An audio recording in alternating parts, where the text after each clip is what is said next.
حضرت ابو بکر صدیق کا کمال یہ ہے کہ میرے نبی کریم علیہ السلام نے نا ان کی شان ایک الگ انداز میں بیان فرمائی، الگ انداز میں۔ محبوب فرمانے لگے میں نے جس کے سامنے بھی دین پیش کیا اس نے دلیل مانگی۔ ایک بات آپ کو بتاؤں، یہ میری بات یاد رکھنا، اس کو کبھی نہ بھلانا، جو اپنوں سے دلیل مانگتا ہے نا وہ اپنا ہوتا ہی نہیں۔ اپنوں سے دلیل مانگ لی اس نے، بغیر دلیل کے، بغیر حیل و حجت کے۔ یہ ایک بات ہے، میں اس کو سمجھاؤں گا نہیں، نہ کھولوں گا، بس کہہ کے گزر جاؤں گا، اس کو سمجھ لیں اگر آپ کی سمجھ میں آئے تو۔ جس نے اپنوں سے دلیل مانگی نا، جس نے وضاحت مانگی، جس نے ثبوت مانگا، وہ اپنا تھا ہی نہیں، تو کیا ضرورت پڑی تھی کہ وہ دلیل مانگتا، وضاحت پوچھتا۔ حضرت نجم الدین کبریٰ رحمت اللہ علیہ کے مرید تھے حضرت امام فخر الدین رازی، اتنے بڑے امام ہو کے ایک فقیر کے غلام تھے۔ تو فرماتے ہیں آخری وقت آیا تو شیطان آ گیا، میں اس کو کہتا تھا رب ہے، تو شیطان بھی تو بڑا عالم ہے نا، تو وہ دلیل توڑ دیتا تھا۔ فرماتے میں نے 360 دلیلیں دی، اس نے ساری توڑ دی۔ تو پھر میں نے اپنے شیخ کی طرف توجہ کی، میں نے کہا حضور کو نظر کرم فرمائے۔ تو شیخ نجم الدین کبریٰ فرمانے لگے اس بے ایمان کو کہہ دے میں اپنے رب کو بغیر کسی دلیل کے رب مانتا ہوں، دلیل کی ضرورت ہی نہیں، بس میرا رب ہے تو رب ہے، ختم ہو گئی بات۔ نبی رحمت علیہ السلام فرمانے لگے میں نے جس کے سامنے بھی دین پیش کیا اس نے دلیل مانگی، فرمایا یہ واحد میرا ابو بکر صدیق ہے، میں نے اسے کہا ہے کلمہ پڑھ لو، اس نے دلیل مانگی نہیں، فوراً ہی کلمہ پڑھ کے مسلمان ہو گئے۔ کوئی دلیل نہیں، کوئی معجزہ نہیں، کوئی طلب نہیں، کوئی شے نہیں۔ ساری زندگی مطمئن ہی نہیں ہو پائے لوگ، ساری زندگی اطمینان ہی نہیں ہو سکا، اس کو بھی سنا، اس کو بھی سنا، اس سے بھی سوال پوچھا، اس سے بھی پوچھا۔ بھائی تو نہیں، تو مطمئن ہونا نہیں چاہتا، تو بحث کرنے کے لیے علم سیکھ رہا ہے، اس نے عمل کرنے کے لیے سیکھنا ہوتا ہے، اس کو تو ایک حرف ہی بڑا کافی ہوتا ہے، تو ایک لفظ کی ضرورت ہوتی ہے، ایک جملے میں ساری زندگی لوگ گزار دیتے ہیں۔ حضرت ابو بکر صدیق رضی اللہ تعالیٰ عنہ نے بحث والا دروازہ نہیں کھولا، حضور نے کہا کلمہ پڑھو تو انہوں نے کلمہ پڑھا اور مسلمان ہو گئے۔ کوئی دلیل، کوئی وضاحت، کسی چیز کی کوئی حاجت، ختم ہو گئی بات۔ اصل مسئلہ پتہ کیا ہے، جو لوگ سوچ سمجھ کے چلتے ہیں نا، تو سوچ کتنی ہے انسان کی، وہ کتنا کام دے گی۔ یہ جو وارفتگی ہوتی ہے نا، یہ جو محبت ہوتی ہے، یہ جو پیار ہوتا ہے، یہ زندگی کو آسان کر دیتا ہے۔ سوچنے سمجھنے کے دائروں سے آدمی نکل جاتا ہے، اس کا کام وہ کہتا ہے کہ میں نے سوچنا نہیں، میں نے ماننا ہے، میں نے رب رسول کی ذات کے بارے میں سوچنا نہیں، میں نے ماننا ہے۔ تو ماننے والے لوگ جو ہوتے ہیں وہ فائدے میں ہوتے ہیں، تو عمل کر رہے ہیں، بات مانی، عمل کیا۔ عقل کا بے شمار اور بے دریغ استعمال، اپنی چھوٹی عقل سے بڑے مسئلے حل کرنے کی کوشش کرنا، یہ انسان کو نقصان دیتا ہے۔ بہت ساری جگہوں پہ وہ الجھ جاتا ہے، ہر جگہ عقل استعمال کرنا، لیکن رب رسول کے معاملے میں نہ استعمال کرنا، ورنہ نقصان ہو۔ عقل چھوٹی ہے اور اللہ رسول کی ذات بڑی ہے، کبھی بھی اس دائرے میں بند کرنے کی کوشش نہ کرنا۔ جناب ابو بکر صدیق رضی اللہ تعالیٰ عنہ ہر معاملے میں، ہر معاملے میں۔ ایک حدیث بخاری کی، شاید میں نے پہلے بھی عرض کی تھی، لیکن چونکہ وہ عنوان کے لحاظ سے ایک بہت بڑی دلیل ہے، دوبارہ عرض کرتا ہوں۔ نبی پاک علیہ السلام نے 1500 کے قریب صحابہ سے فرمایا تھا کہ چلو عمرہ کرنے چلیں۔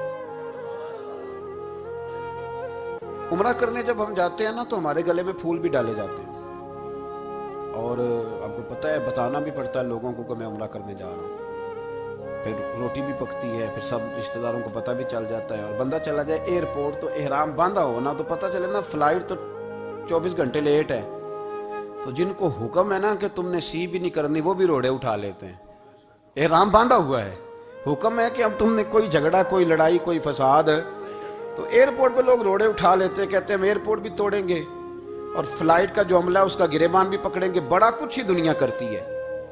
اور اگر کسی کے پیر صاحب نے کہا ہو چلو عمرہ کریں، اللہ، اور پھر ایئرپورٹ پہ جا کے پتہ چلے کہ پیر صاحب کے ساتھ تو دھوکہ ہو گیا، بندہ غلط نکلا ہے، پیری مریدی قائم رہے گی؟ سوال ہی نہیں پیدا ہوتا، سوال ہی نہیں پیدا ہوتا۔ میرے ساتھ ایک سنگی نے ایک دفعہ بات کی، کہنے لگا جی پیر صاحب کامل نہیں۔ میں نے کہا کیا غلطی ان میں پائی جاتی ہے؟ کہتے میں انہوں نے پوچھ کے باہر دے پیسے جمع کرائے سن تو میرا کام نہیں بڑھیا۔ میں کہا تو پیر پڑھ لیا، تیرے تو کوئی نجومی پڑھنا چاہیے تھا، وہ نجومی ہونا چاہیے تھا تیرے لیے، تاکہ وہ اچھی طرح غور کرتا، جی آپ کو پتہ ہے نا اہل سنت میں کتابیں بھی نکلتی ہیں. کئی لوگ کہتے ہیں جی کوئی کتاب کٹ کے دسو. میں کیوں کسی لکھی نہیں تو کٹیے کی تو کون سی کتاب ہے جو آپ کہہ رہے ہیں نکالیں اور ذرا بتائیں کہ فلانا کام میرے لیے ٹھیک رہے گا کہ نہیں. ایک استخارہ ہے دین میں, اور استخارے کا بھی بابت معاملہ یہ ہے کہ آپ نے استخارہ کر لیا, اس کے بعد بھی آپ حتمی فیصلہ نہیں کریں گے. بزرگ کہتے ہیں کہ استخارہ کر کے بھی یہ کہو کہ جی میری سمجھ میں یہ آیا ہے, باقی حقیقتوں کا علم اللہ جانے, اللہ کا رسول جانے صلی اللہ علیہ وسلم, حقیقتوں وہی جانتے. تو الجھے نہیں زندگی میں. 1500 کے قریب صحابہ تھے. حضور نے فرمایا احرام باندھو بھائی, عمرہ کرنا ہے. حدیبیہ کے مقام پہ گئے تو قریش مکہ نے روک لیا, نہیں کرنے دیں گے. جب بات بہت آگے بڑھی تو پھر شرطیں لکھی گئیں. شرطیں بڑی سخت ہیں کہ جو مسلمان مکے سے مدینے آئے گا مدینے والے واپس کریں گے, اور اگر کوئی مسلمان مدینے سے مکے چلا گیا تو مکے والے واپس نہیں کریں گے. ہم ان کے لوگ دیں گے, وہ ہمارا بندہ دیں گے نہیں. یہ شرطیں تھی. صحابہ پریشان تھے. اب جب شرطیں طے ہو گئیں, شرطیں بھی سخت ہیں, نبی کریم علیہ السلام نے فرمایا بھی احرام کھول دو, فلائٹ کل نہیں جانی, پرسوں نہیں جانی, یعنی ہم اس سفر میں عمرہ کار ہی نہیں رہے, احرام کھول دو. تو امام زرقانی کہتے ہیں سب لوگ پریشان تھے. سب سے پہلے حضرت ابو بکر صدیق اٹھے, سب سے پہلے اٹھے, اٹھ کے احرام کھولا. ایک شخص نے کہا آپ کو بڑی جلدی ہے, تو آپ فرمانے لگے جلدی والی بات ہی کوئی نہیں, حضور کے کہنے پر باندھا تھا, نبی پاک کے کہنے پر کھول دیا ہے, ختم ہو گئی بات. حضور نے فرمایا باندھ لو تو ہم نے باندھ لیا, حضور نے کہا کھول دو تو ہم نے کھول دیا. جلدی والی کیا بات ہے. صحیح بخاری کے لفظ ہیں. حضرت عمر کہتے ہیں کہ میری سمجھ میں بات نہیں آتی تھی, دب کے صلح کیوں کریں, ہم تو 313 تھے, تو ہم نے بدر میں ان کو بھگا دیا تھا, اب تو ہم 1500 ہیں, تو ہم ان سے قتال کریں گے, لڑائی کریں گے, جنگ ہوگی. حضرت عمر فاروق رضی اللہ تعالیٰ عنہ فرماتے ہیں حضور نے شرطیں طے کر لیں, بات لکھی گئی. میں نبی پاک کے حجرے میں داخل ہوا, خیمہ لگا ہوا تھا. میں نے جاتے ہی اپنے جذبہ جہاد کا اظہار کیا اور بڑے جلال میں, یا رسول اللہ آپ سچے رسول ہیں, بالکل سچا ہوں, قرآن سچا ہے, بالکل سچا ہے, اسلام سچا ہے, بالکل سچا ہے. حضور ہم دب کے صلح کیوں کریں. نبی کریم علیہ السلام نے فرمایا عمر تجھے تیری ماں روئے, میں اللہ کا رسول ہوں, میں وہی کہتا ہوں جو میرا رب مجھے حکم ارشاد فرماتا ہے. کہتے میں نے فوراً عرض کی یا رسول اللہ صلی اللہ علیہ وسلم آپ نے فرمایا نہیں تھا کہ عمرہ کریں گے, تو حضور نے فرمایا کہا تو عمرہ کریں گے, یہ تو نہیں کہا تھا کہ اسی سال ہی کریں گے, کریں گے تو کریں گے. جناب عمر کہتے میں واپس تو آ گیا, پر وہ میرے اندر جو جذبہ جہاد تھا ابھی ٹھنڈا نہیں ہوا. چند قدموں کے فاصلے پہ ابو بکر صدیق کا خیمہ تھا, کہتے میں ان کے خیمے میں جھک گیا. وہی سوال میں نے دہرائے, وہی میں نے کہا عمر ابو بکر یہ سچے رسول ہیں, کہا بالکل سچے, قرآن سچا ہے, سچا ہے, اسلام سچا ہے, سچا ہے, تو پھر ہم دب کے صلح کیوں کریں. جناب عمر فرماتے ہیں میں قربان جاؤں, ابو بکر کے لفظوں میں بھی فرق کوئی نہیں آیا, حروف بھی اتنے ہی جتنے نبی کریم نے ادا کیے تھے. حضرت ابو بکر فرمانے لگے عمر تجھے تیری ماں روئے, وہ اللہ کے رسول ہیں, مرضی سے بات نہیں کرتے, وہی کہتے ہیں جو رب انہیں حکم ارشاد فرماتا ہے. بئی نہیں وہی لفظ. فرماتے میں نے فوراً کہا, میں نے کہا ابو بکر حضور نے فرمایا نہیں تھا کہ عمرہ کریں گے. تو کہتے ہیں وہی لفظ, وہی حرف, وہی انداز, وہی طریقہ, وہی سلیقہ, وہی انداز تکلم, بالکل حضور کی اتباع میں اسی انداز میں فرمانے لگے عمر حضور نے فرمایا تھا عمرہ کریں گے, یہ تو نہیں فرمایا تھا کہ اسی سال ہی کریں گے, کریں گے تو انشاءاللہ کریں گے. فرماتے ہیں میں واپس آ کے بیٹھا تو حضرت عمر کہتے ہیں جب میرا غصہ اترا نا تو پھر میرے اندر سے آواز آئی کہ عمر ذرا غور تو کر, تو ابو بکر کے ایمان تک کبھی نہیں پہنچ سکتا, اس تک تیری رسائی نہیں ہو سکتی. میرے بھائی اتنی بحثیں ہیں ہمارے زمانے میں, اتنا الجھاؤ ہے, اتنا الجھاؤ ہے, یعنی ہر بندہ رائے کا اظہار کرنا ضروری سمجھتا ہے. ہر بندہ کہتا ہے جی میرے خیال میں, ہر بندہ کہتا ہے جی میرا ذہن یہ ہے, بلکہ کچھ تو کہتے ہیں میں اندر کی خبر نہ دوں آپ کو. یعنی اب پتہ نہیں اس کے پاس اندر کی خبریں کیسے آئی ہیں, وہ سمجھ میں نہیں آتی بات. کچھ لوگ کہتے ہیں 35-40 سال ہو گئے جی علماء کو سن رہا ہوں. تو میں کہتا ہوں کہ میرا تو خیال ہے کہ 35 دن بھی بندہ کسی کو سن لے تو سیانہ ہو جاتا ہے. تو 35 سال سے اگر آپ کی سمجھ میں نہیں آئے تو پھر زمین ہی بنجر ہے. پھر مہربانی کریں یہ ٹائلیں اکھیڑ کے نا تو نیچے سے کچی زمین نکالیں تاکہ کوئی بات سمجھ میں آئے. اگر 40 سال ہو گئے, 40 سال, میں ایک اجتماع میں حاضر تھا, ابھی بھی میں عرض کر رہا تھا, تو وہ صاحب مجھے کہنے لگے کہ حضرت صاحب میں نے نا فلاں عالم کو بھی بلایا، فلاں کو بھی بلایا، فلاں کو بھی بلایا، فلاں کو بھی بلایا، اب آپ کو بلایا ہے، تو اس طرح کر کے میرے ساتھ رویے ہیں، بڑا الحمدللہ پیار ہے۔ تو میں نے ان سے پوچھا آپ نماز پڑھتے ہیں؟ میں نے کہا نہیں۔ کچھ اور باتیں پوچھی تو جواب نفی میں آیا، تو میں نے کہا کہ اب آپ نے مہربانی کرنی ہے، اتنے علماء کا نام نہیں لینا، کیونکہ پھر تو بزرگوں کے بارے میں لوگ شک کریں گے کہ انہوں نے اس کو دیا کیا ہے۔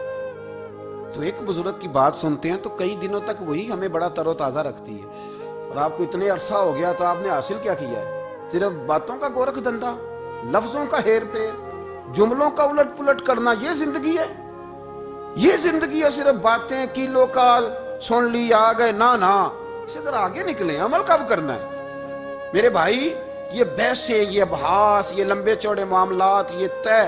بزرگوں میں نا ایک صنف ہے مرید ہونا اور ایک ہوتا ہے طالب ہونا، یہ دو باتیں، یعنی آپ کہیں گئے اس کے مرید ہو گئے تو پھر کسی اور جگہ کسی بزرگ سے نسبت ہوئی تو وہاں آپ طالب۔ میرے پاس کچھ لوگ آتے ہیں کہتے ہیں آپ طالب کر لیں، تو میں کہتا ہوں آپ مہربانی کریں ایک کی نوکری کریں، وہ بڑی مشکل ہے، تو جگہ جگہ پہ جانے کی کیا ضرورت ہے؟ مطلب میں انکار نہیں کرتا کسی ایسی چیز کا جس کو بزرگوں نے رائج کیا، لیکن سمجھے نا، مطلب ایک کی بات پوری سنی نہیں گئی ہم سے، آپ خیر کی بات ہر جگہ سے سنیں، ہر جگہ سے، لیکن یہ صرف وہ تعلق بنانے کی کوشش کرنا کہ جس سے تھوڑا سا رابطہ بن جائے، جس سے تھوڑا سا تعلق بن جائے، جس سے تھوڑا سا نا پتہ چل جائے، اس سے نکلیں، سیکھنے کا ماحول بنائیں۔ اتنی عقل کے گھوڑے نہ دوڑائیں کہ عقل بھی بیچاری تھاکی جائے اور کوئی چیز ہاتھ بھی نہ آئے، کچھ کریں، عمل کریں۔ لیکن ایک جگہ پہ میں حاضر تھا تو وہاں دستار فضیلت کا جلسہ تھا، تو ایک مولانا نے تقریر کی، جس طرح تاجر کہہ لیتا ہے نا جی میں الحمدللہ اگر کمائی کرتا ہوں تو غریبوں کو بھی دیتا ہوں، سمجھا لیا نا اپنے آپ کو۔ رشوت لینے والے نے بھی ایک دلیل گاڑ لیا، وہ کہتا ہے میں امیروں سے نہیں، میں غریبوں سے نہیں لیتا، تو امیروں کا حساب لینے کی ڈیوٹی اللہ نے آپ کی لگائی ہے کہ آپ حساب کریں امیروں کا کہ وہ کیا کر رہے ہیں۔ یہ ہم نے نا یہ دلیلیں گاڑ لی ہے، یہ ہم نے دلیل گھاڑ لی ہے کہ وہی اپنے آپ کو مطمئن کرنے کے۔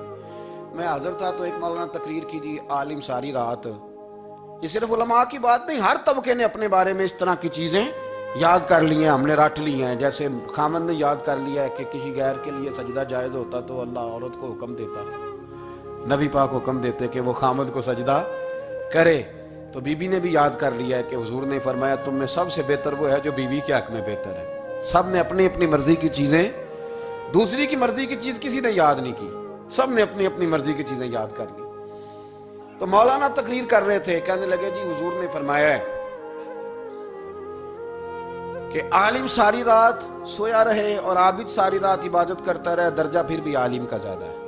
پھر دوسرے آئے انہوں نے بھی اسی حدیث پہ بات کی، تیسرے آئے تو انہوں نے بھی اسی حدیث پہ بات کی، تو میرا نمبر آیا تو میں نے کہا جی یہ جو حدیث آپ سنا رہے ہیں نا، یہ حدیث بالکل ٹھیک ہے، بالکل ٹھیک ہے کہ عالم ساری رات عشاء پڑھ کے سوئے، فجر کے وقت اٹھ کے فجر پڑھے، اور عابد ساری رات نماز پڑھے تو درجہ پھر بھی عالم کا زیادہ ہے۔ بالکل ایسے ہی ہے، بلکہ ایک حدیث میں تو یہ ہے کہ 70 عابد بھی عبادت کریں اور عالم سویا رہے تو ان 70 سے سونے والے عالم کا درجہ، یہ بات بالکل ٹھیک ہے۔ لیکن میں نے کہا اس کا بھی خیال رکھو کہ یہ حدیث غوث پاک کو بھی آتی تھی، یہ غوث پاک کو بھی آتی تھی حدیث، اور بڑے عالم تھے، پر وہ تو عشاء پڑھ کے مصلے پہ بیٹھتے تھے اور فجر تک مصلے پہ بیٹھے رہتے تھے، حالانکہ یہ حدیث انہیں بھی آتی تھی، یہ حدیث خواجہ معین الدین چشتی کو بھی آتی تھی، اور وہ بڑے عالم تھے، لیکن اس کے باوجود وہ عشاء پڑھتے تھے اور فجر تک مصلے پر بیٹھے رہتے تھے۔ حضرت عثمان غنی سے بڑا عالم تو کوئی نہیں نہ ہوگا اس زمانے میں، حضرت عثمان غنی رضی اللہ تعالیٰ عنہ جیسا شخص تو کوئی نہیں نہ ہوگا، پر وہ عشاء کے بعد قرآن پاک پڑھنا شروع کرتے تھے